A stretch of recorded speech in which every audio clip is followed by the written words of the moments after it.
নমস্কার, রুমা কিচেনে আপনাদের সবাইকে স্বাগত জানাচ্ছি। আমি আজকে সাবুর পাঁপড় বানিয়েছি। খুবই ইজিভাবে এই পাঁপড় বানানো যায়। আপনারা শুরু থেকে শেষ পর্যন্ত আমার রেসিপিটি দেখবেন। অবশ্যই আমার মতো ক্রিস্পি সাবুর পাঁপড় বানাতে পারবেন বাড়িতে খুব কম সময়ে। যারা নতুন আমার চ্যানেলে, অবশ্যই আমার চ্যানেলটিকে সাবস্ক্রাইব করবেন, পাশে থাকা বেল আইকনটি ক্লিক করে দেবেন। তো শুরু করা যাক। সাবুর পাঁপড় বানানোর জন্য আমি 3 লিটার জল আগে থেকে গরম করতে বসিয়ে দিয়েছি। আধা কিলো সাবু নিয়েছি। সাবুর দানাগুলো ছোট। প্যাকেট কেটে নিচ্ছি। কাটা হয়ে গিয়েছে, গরম জলের মধ্যে ঢেলে দিচ্ছি। প্যাকেট করা সাবু নিয়েছি, তাই আমি জল দিয়ে আর ধুলাম না। আপনারা বাজার থেকে খোলা সাবু নিয়ে এলে অবশ্যই জল দিয়ে ধুয়ে তারপরেই সেদ্ধ করে নেবেন।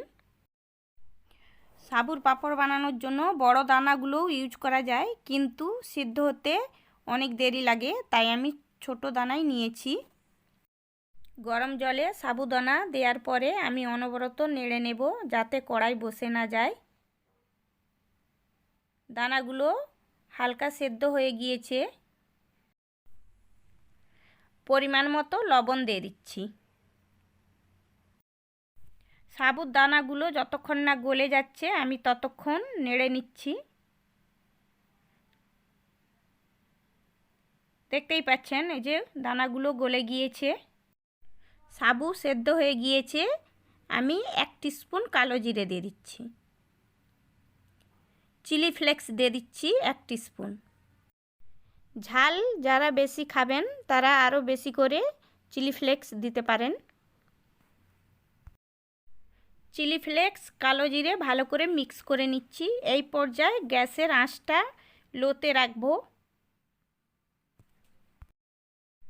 খুন্তি দিয়ে অনবরত নেড়ে নেব, না হলে কড়াতে বসে যাবে। সাবু সেদ্ধ রেডি হয়ে গিয়েছে। গ্যাসটা অফ করে আমি একটা গামলাতে ঢেলে নিচ্ছি।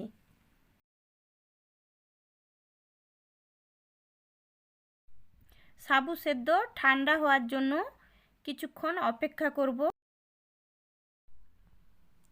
রোদে চলে আসছি। একটা সাদা কাপড় নিয়েছি, রিফাইন অয়েল নিয়েছি। আগে থেকে পলিথিন পেতে রেখেছিলাম, এর মধ্যে আমি অয়েল লাগিয়ে নিচ্ছি। ভালো করে অয়েল লাগিয়ে নিতে হবে। পলিথিনে অয়েল লাগানো হয়ে গিয়েছে।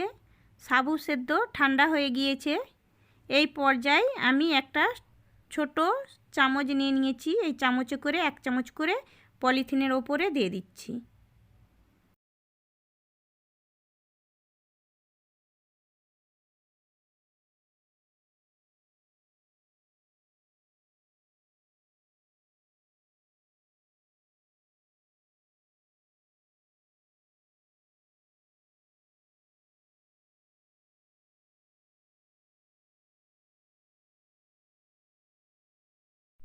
আমি ছোট সাইজের পাঁপড়গুলো বানাচ্ছি। আপনারা চাইলে বড় সাইজেরও বানাতে পারেন। বাড়িতে আরও কেউ থাকলে তাদেরকে নিয়ে দিয়ে দেবেন, তাহলে তাড়াতাড়ি পাঁপড়গুলো দেয়া হয়ে যাবে।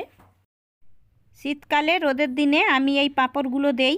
পাঁপড়গুলো শুকনো হতে 2 থেকে 3 দিন টাইম লাগবে। সব পাঁপড়গুলো দেয়া হয়ে গিয়েছে। প্রথম দিন বিকেলবেলা কয়েকটা পাঁপড় উঠিয়ে দেখাচ্ছি। কতটা শুকনো হয়ে গিয়েছে দেখতেই পাচ্ছেন। দ্বিতীয় দিন সব পাঁপড়গুলোকে আমি উঠিয়ে নেব। সব পাঁপড় উঠিয়ে নিয়েছি। আধা কিলো সাবুতে অনেক পাঁপড় হয়ে গিয়েছে।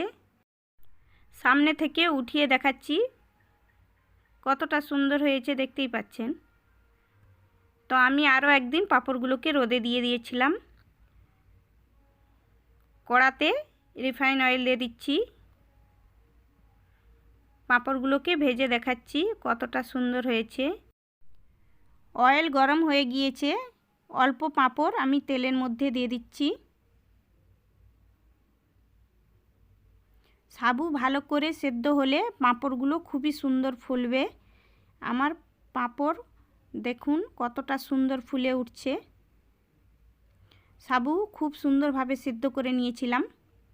তো আমার টিপসগুলো আপনারা অবশ্যই ভালো করে ফলো করবেন, দেখবেন পারফেক্ট আমার মতোই সাবুর পাঁপড় বানাতে পারবেন। ভালো লাগলে অবশ্যই কমেন্ট করে জানাবেন। এই পাঁপড়গুলো বানিয়ে আপনারা বাড়িতে 2 থেকে 3 বছর রেখে দিতে পারবেন। 2-3 মাস ছাড়া রোদে দিয়ে দিবেন, খারাপ হবে না। আমি একইভাবে আরও কিছু পাঁপড় ভেজে নিচ্ছি। বাড়ির তৈরি কোনো কেমিক্যাল ছাড়াই এই পাঁপড় ছোট থেকে বড়রা সবাই খেতে খুবই পছন্দ করবে। বাড়িতে কোনো গেস্ট আসলে চায়ের সাথেও বানিয়ে এই পাঁপড় দেয়া যাবে। কিছু পাঁপড় আমি ভেজে নিয়েছি, এবার আমার বাচ্চা কাচ্চাকে নিয়ে খাবো।